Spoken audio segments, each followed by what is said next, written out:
Hello, in this video I'm going to show you how to set up your CA8345 to capture transients. That said, let's get started.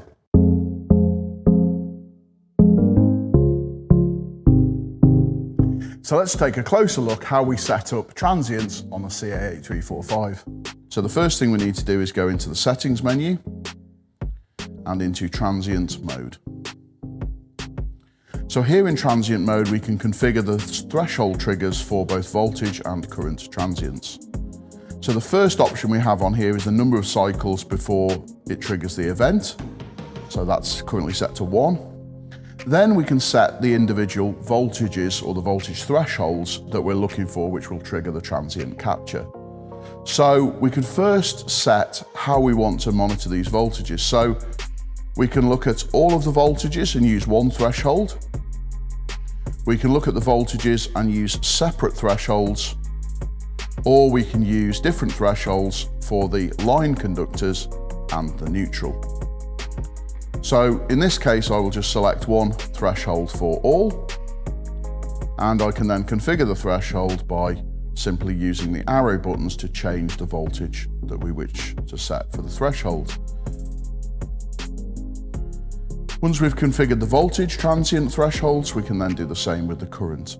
And it is exactly the same process in there to set up the current thresholds as well. So once we've done that, we can then set up the monitoring event by going into the transient mode using the blue function buttons at the bottom here.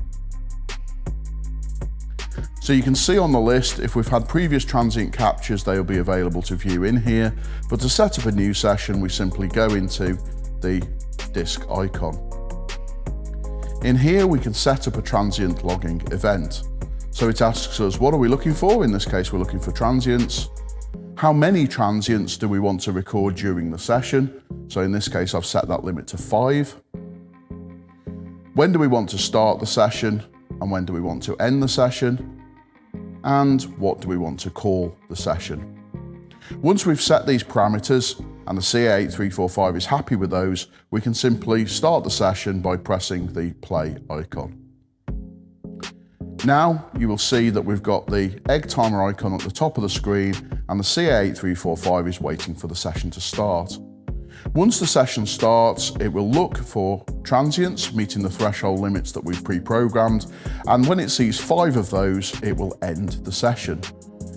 If no events are captured, or it doesn't get to 5, when it reaches the end time, it will end the session automatically. If you want to manually end the session, you can use this pause symbol here to manually end the session. Thanks for watching this video. Hopefully now you've seen how easy it is to use the CA8345 to monitor your installation for electrical transients.